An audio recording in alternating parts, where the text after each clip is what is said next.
Welcome everyone to Olympus Tournament, the Sploak experience. I will cover in this video the preliminary round of the great Olympus Tournament I took part in this year, and possibly in future videos I will cover the semifinals and spoilers. I do end up in the final game, so it's currently being played, but I have already been eliminated. So for that coverage, go see the Diplomats channel, and maybe I will give my perspective in a video later on, who knows. But I didn't distinguish myself particularly in that game, unlike this one and the semifinals. So I'm excited to talk about those ones. Let's start with the preliminary round. I was given England. I like England. In this particular period of time, I was having an amazing run with England. For sheer luck, I got England in multiple games at the same time, and I managed to solo in almost every one of them. So I wanted to repeat myself in this particular game, of course.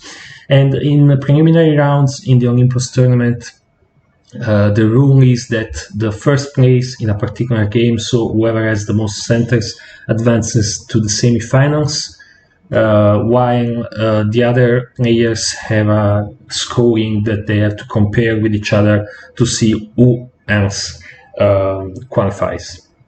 14 players, the first 14 scoring wise qualify for the semifinals. So my objective is to get in first place, if not first, to get the maximum amount of points that I can to advance. So as England, first thing I do, of course, is talking with all my neighbors, which are Russia, Germany and France, and also with powers on the other side of the board, because cooperation could be key. In a way, Austria is my natural ally. We can help each other against Russia and Germany. Turkey is of great help against Russia. In the past, England and Turkey, I'm told, were called the Wicked Witches because they often tried for mutual cooperation against Russia. And Italy, of course, can help me against France. I talk with my immediate neighbors, and in particular, I begin to imagine that an EG might be the way to go in this particular game. I think that EG is a great alliance, very stable. Germany can focus on armies and England can focus on fleets, and it becomes very hard for Germany to stab England. Germany can still solo potentially by just racing to 18 faster than England, but the opposite can always happen. I did cover another game in my channel quite a long time ago, in which I was England. I went for EG and I soloed with Turkish centers. So I almost didn't stab Germany in that particular game. So you can win with England without actually stabbing Germany, although you have stabbing potential. While Germany, if it does build only armies, it doesn't really have that much stabbing potential on you. Unlike France, who has a lot of stabbing potential against England in an EF alliance. Also, personality-wise, I like Germany more than France in this game. Germany is very communicative. It gives me an amazing vibe, while France is not talking that much. I don't know. I felt that I clicked more with Germany, and that's very important in building an alliance. Also, I talk with Russia. I try to negotiate Russia not opening north. Germany says, yeah, I want to go for EG, I want to bounce Russia out of Sweden, but I need some show of trust from you. I want you to open to the channel, and I want you to open to Wales. I want you to do the most aggressive anti-French opening that you can. And I am usually tempo-oriented, but not that much. Opening so aggressively against France is quite a risk. If Russia opens north, I could have 0 beans, which is a death sentence For England, also, I cannot convoy Liverpool to Norway if I choose to do so. I am committing very early on. So I say, what the hell? Of course, I negotiate DMZ in English Channel with France. In my experience, it's a little bit more rare for France to open to English Channel in 1901 than England. So I feel confident that I will get in, violating this DMZ in 1901. And I go for it. Edinburgh to North Sea, Liverpool to Wales, and London to English Channel, and it works. And do not get bounced in English Channel, and Russia does not open north. Actually, Moscow owns, so I'm really happy there. The rest of the board, I had negotiated with Italy an attack on France by going to Piedmont. In the division of France, ideally would be Germany would get Belgium and Paris, England would get Brest and Portugal, and Italy would get Marseille and Spain. That is the ideal situation in a three-way split of France, although I have to say that I'm not really a fan of this triple alliance against France because it is faster and more efficient, but the best way, in my opinion, to destroy France is for England is to deny Italy those bins and take them for yourself.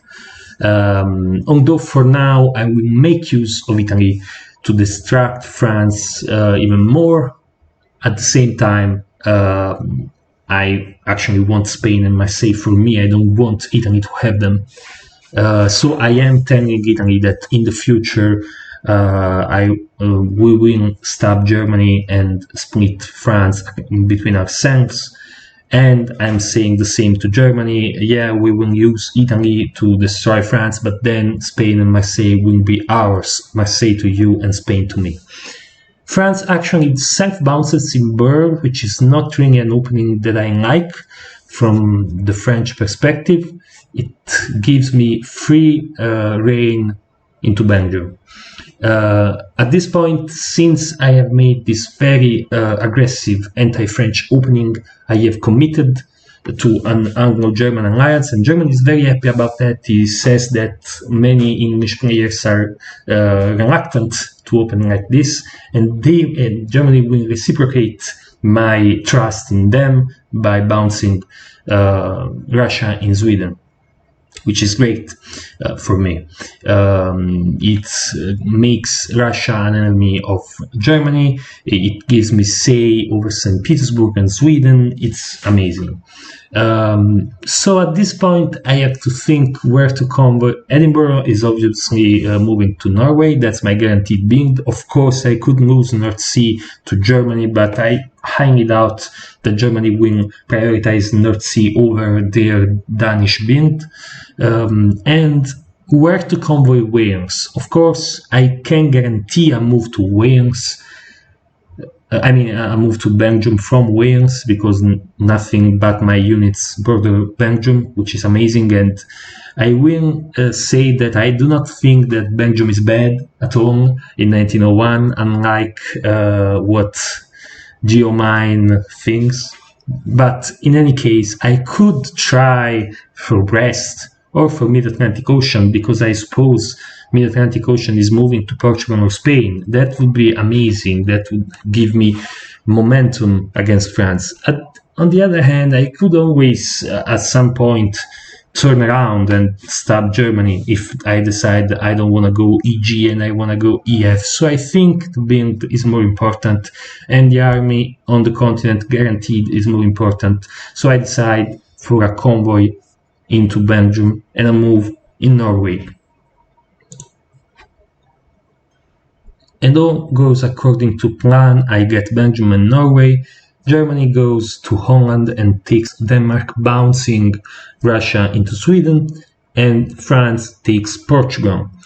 At the same time, there's a bounce in Marseille and Piedmont. Italy gets Tunis. In the east, we have some mostly standard stuff with, I think, the big winner at the moment is Austria.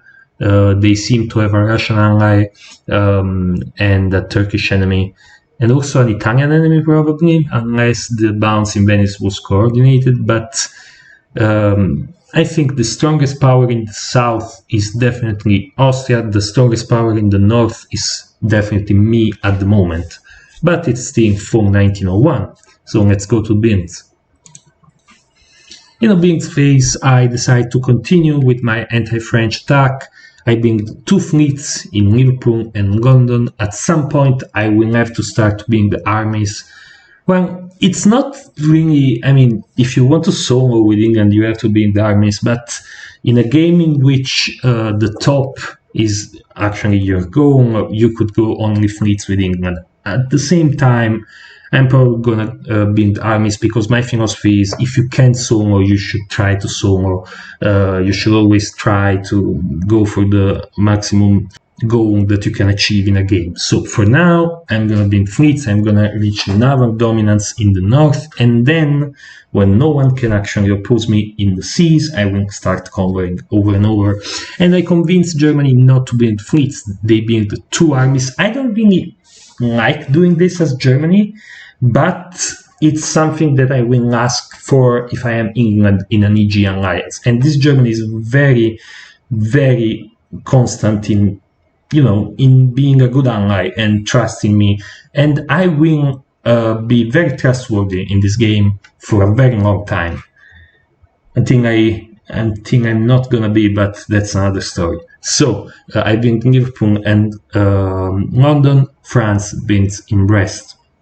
Italy, interestingly, builds in Venice, which is not right built for Italy in 1901. In winter 1901, Italy should almost always build a fleet, almost always in Naples.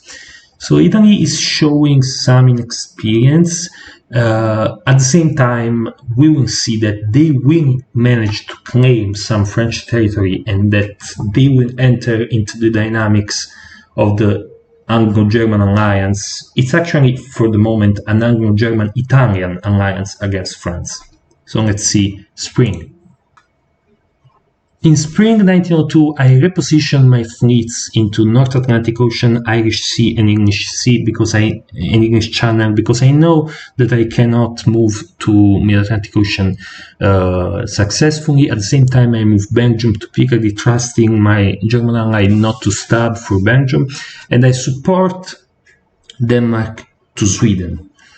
Russia does me a solid and moves Guthrie-Bothnia to Baltic Sea. I'm sure at this point I was talking to Russia and I was trying to convince them that I was never gonna take St. Petersburg. Not in my wildest dreams I would even think of taking that center. So I am in a great position in the seas bordering Mid-Atlantic Ocean. I am in Picardy and Germany moves to Ruhr. And he tries for Burgundy, but France supports himself in Burgundy. At this point, Italy seems distracted, not really interested in working against France for this particular turn. He seems to be, working against Austria, which is fine by me. I mean, Italy has already distracted France in 1901 with that Piedmont move. And now I am happy for Italy not being involved in the conquest of France. I think we have it. We've got it, Germany and I. And at the same time, Russia flips on Austria in the east. And a juggernaut starts to form. In form, of course, I take St. Petersburg because it is unprotected. Germany has an incentive not to move Sweden to Norway because Baltic Sea is there, and Baltic Sea actually tries to move to Sweden, anticipating that Germany would move to Denmark or Norway. So Russia is stuck in Baltic Sea. Germany is forced to cover a bunch of centers: Berlin, Kiel, Sweden. It chooses to risk Denmark, and the guess is correct. At the same time, they use Ruhr and Munich to force a move into Burgundy, while I'm forced to move Picardy to Belgium to cover Belgium from a French attack, and it works. At the same time, I tap Brest within a channel just because I want to go to Mid-Atlantic Ocean, and I support myself from Irish Sea to Mid-Atlantic Ocean, setting up a future convoy from a Liverpool army, and also North Atlantic Ocean can move to Norwegian Sea and to the German-Russian area of influence much faster. Yeah, so I guarantee a move to Mid-Atlantic Ocean, but France does move to Spain, North Coast, which is not really the right move, I think. I mean, North Coast can support Gascony, I guess, but South Coast can borders Marseille. On the other hand, Marseille that is occupied by Italy in this turn. Italy takes advantage of the attack on France, and it's actually Italy the first to take a center from France, because they fooled France with their bounce in Tyrolia with Austria last turn, so Italy takes Marseille. Am I happy about this? Not really. I mean, I don't want Italy to get anything out of France, and it's kind of undeserved at the moment. Germany and I are doing the heavy lifting in France, and Italy is just getting the spoils out of it. But at the same time, this does allow, in another situation in which Italy doesn't take Marseille, France wins here. So it's actually good for me. And I probably suggested to Italy, hey, snipe Marseille. It's probable that France won't cover it, just to leave it open for Bint. Exactly what happens. And Juggernaut is continuing their attack against Austria, and Italy is attacking Austria as well. Very opportunistic play by Italy, taking Greece as well as Marseille. Great turn for Italy. And actually Russia moves to Silesia, so it's great for me because my ally is under attack, so my ally is never gonna stab me. This is the way I want an alliance ideally to go, in which I am the senior partner, I am the one no one is attacking, and I am on the offensive, while my ally is helping me, while having to defend against another foe, so that I have never anything to worry about. In winter, we see Russia destroying their fleet in accordance with the Juggernaut, because they lost St. Petersburg and didn't gain anything, so they don't destroy Baltic Sea, which is great for me because they're gonna keep messing with my ally Germany, and this means that Germany is undermined and can't actually attack me ever if they want to. And Germany keeps building armies, which is what I want. Not that they had a choice, but they could have chosen to wave. And at the same time, Italy builds two fleets. The right builds at this time, but at the same time, this means that they are going to show some strength in the Iberian area, which means that I won't get much out of that area. And I have to start considering that my growth potential might be in Germany. Nevertheless, we continue our attack against France. All these moves were coordinated. I told Germany, hey, move to Paris, so you cut that and I can take Brest. I also cut Gascony, so I guaranteed the move in Brest. I could have taken Portugal, but that wasn't guaranteed when Brest was. At the same time, we see Russia continuing to mess with Germany.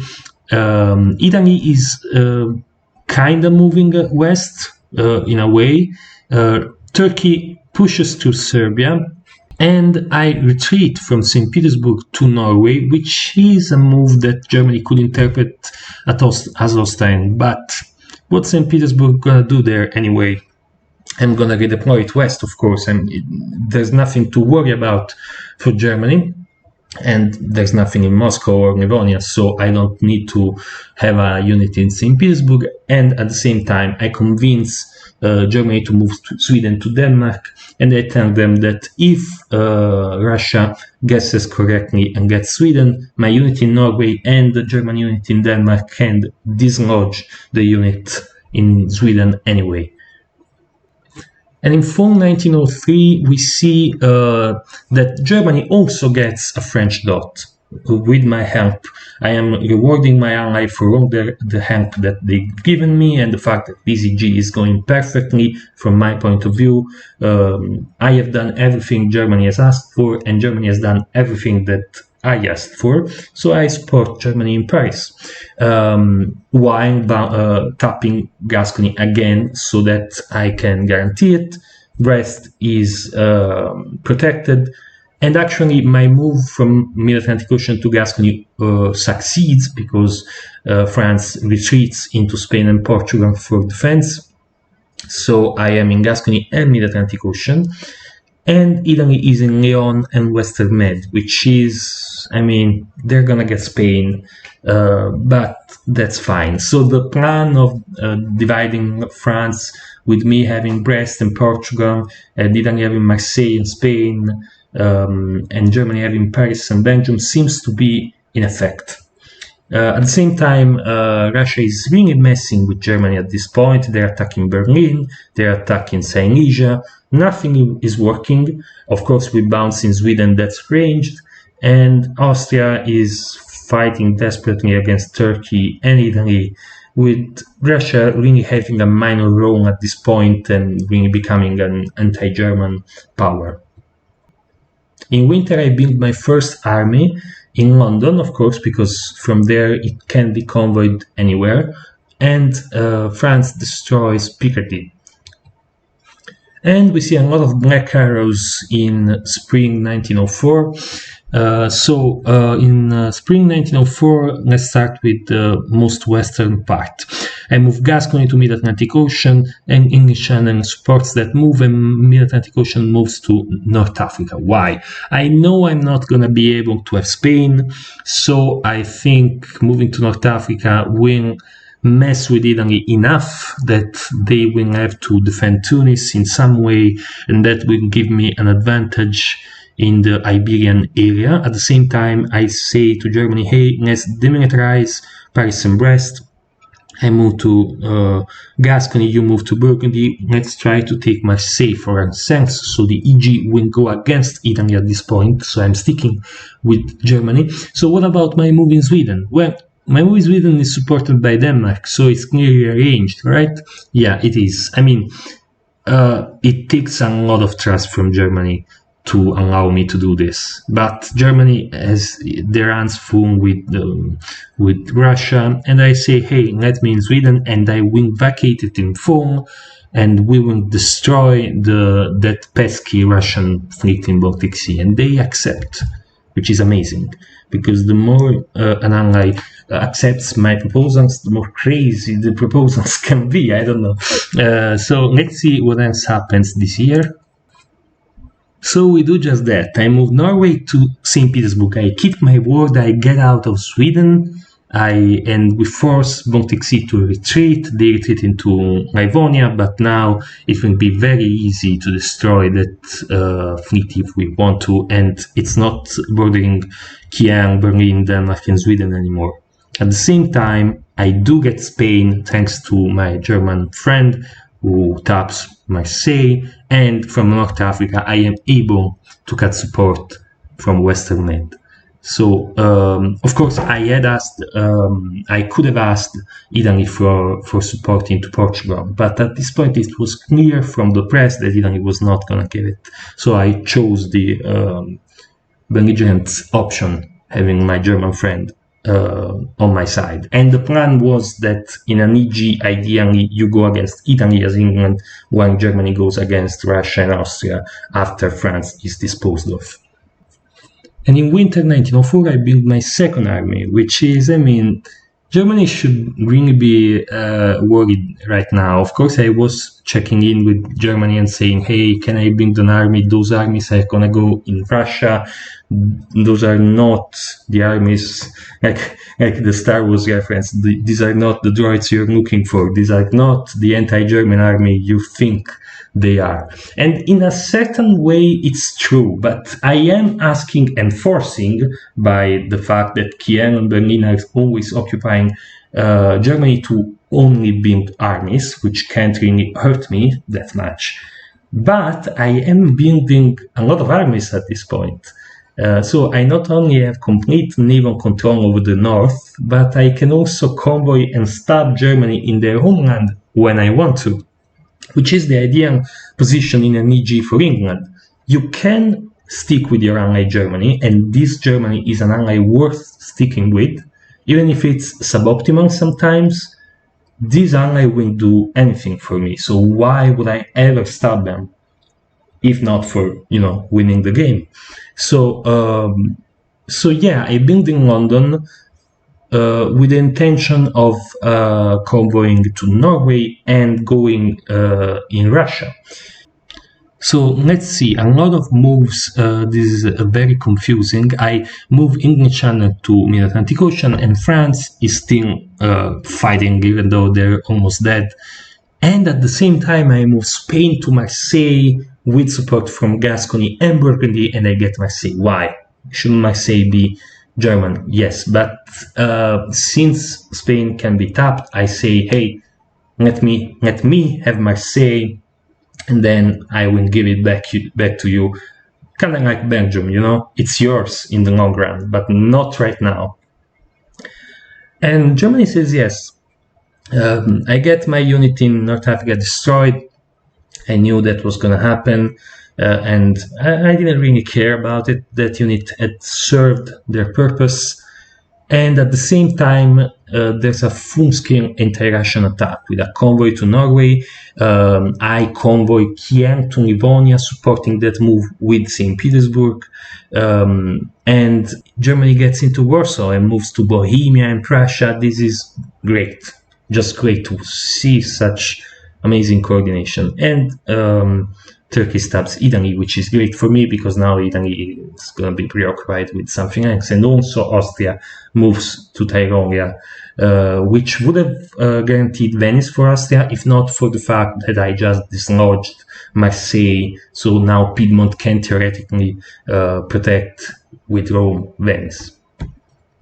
But Piedmont does not protect Venice, as Rome doesn't. Basically, Italy seems resigned to be a pain in my butt this game, but not doing anything against Austria and Turkey, which is fair. I mean, I am attacking Italy. I am going back on our agreement that they should have Marseille and Spain. But at the same time, I mean, I'm just taking French territory while Austria and Turkey are literally attacking you in your homeland. So Italy chooses to not do anything to try to defend Venice. They lose Naples and Venice.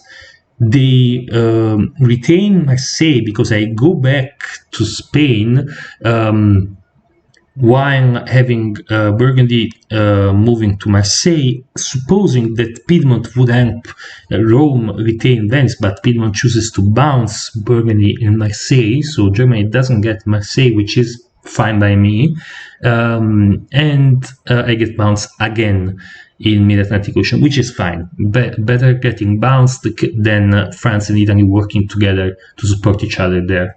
At the same time, Germany supports me into Moscow, which is very generous, and I support Sweden to go for Bosnia, and we finally destroyed Russian fleet. I mean, in a way, I could have stabbed Germany. This is another option for me to stab in Sweden, but since Germany is doing so much for me and they're even supporting me in Moscow, even though I am already up in centers compared to them, I don't really see a reason to stab them at this point. They're such a useful ally, so I don't. And also, I was having just from a personal and character-based point of view, I was having a blast working with Germany. He's a great guy to talk to. One of the best allies I've ever had. I get into Moscow, which is amazing. And now I'm really thinking, hey, maybe I can replicate what I did in that other game. I can actually win this game without stabbing Germany, just taking French, Russian territory, maybe even going down to Armenia. Who knows?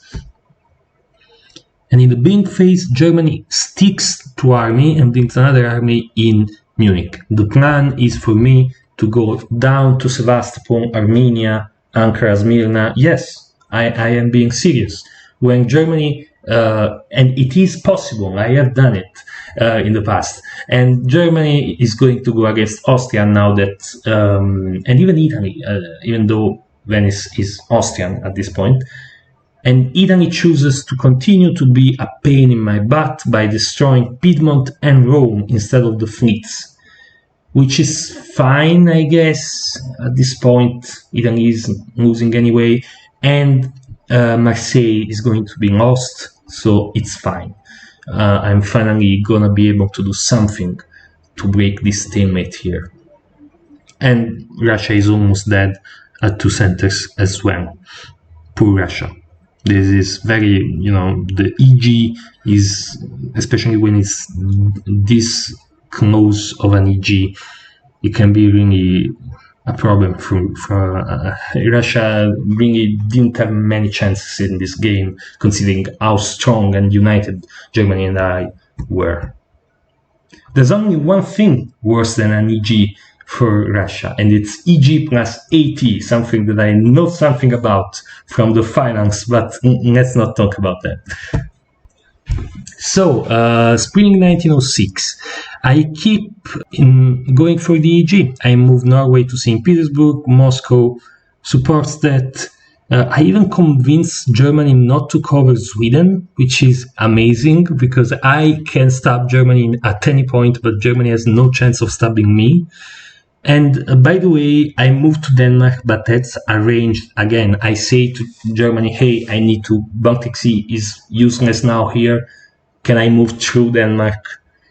But I won't occupy it in the fall. And they say yes, because I've already done it. And they've seen that I have not occupied Sweden in the fall in the past years. So why would I keep Denmark? And I finally get in Mid-Atlantic Ocean. Now I can maybe make a play for Portugal when Germany finally gets into Marseille. Yeah, you knew it was coming. Sploak might be a nice guy, and I tried not to stab my ally because Germany was such a good ally in this game. They deserved to be treated better than I did. But I realized that the way Italy and Turkey were positioned in the south, even with the destruction of Italy, their fleets would be replaced by the Turkish ones. So I can't really take anything from the Italian peninsula. I can't really take the harder path. I need, if I want to secure my board, and at this point I am at 9 and Germany is at 8. But it's a very weak 8 because I can take many centers at any point. So I decide, yeah, unfortunately, this needs to end in a stab. I cannot do the anti-Italian, anti-Turkish dream of the EG. So I take Sweden, Denmark, Kieran, Portugal, and Paris. 4 out of 5 of the centers that I take are German centers. This is a very brutal, destructive stab. One of those stabs that doesn't want to, I imagine that Germany, after seeing this, was very distraught. And yeah, I lose Spain to Italy. That was, as you can see, Germany was supporting Gascony to Spain. I had given Germany a credible potential moveset from my perspective that I could have done not stabbing them, including Gascony to Spain, because Germany wanted Gascony to demilitarize now that Brest and Paris are almost left alone. But instead I take Paris. Almost every center that I took was guaranteed. The only center that was not guaranteed was Sweden, and at the same time Germany is moving more out of position to defend or attack me, retaliating, because they're moving to Warsaw and Galicia because they want to attack Austria. So this was terrible. So now, what do you do after you do this with such a very good ally? Well, I went to Germany and I apologized. And I said, hey, Germany, I'm sorry. The reason I did this was because I wanted to guarantee I had a strong top to qualify for the semifinals. And now I did. There's no way I'm not topping this board. And I couldn't guarantee it against Italy and Turkey. I needed to stab you, and the stab was too good to be true. There's one thing that I say sometimes, that a good ally is also a trait of a good ally is also not being too stabbable, because it's very hard to stop yourself from something like this. And I apologized, and at this point I could have just said, hey, good game, let's just fight until the game ends, and who cares. Instead I said, hey, I know you probably hate me right now, but if you want, I can now just play for your sake.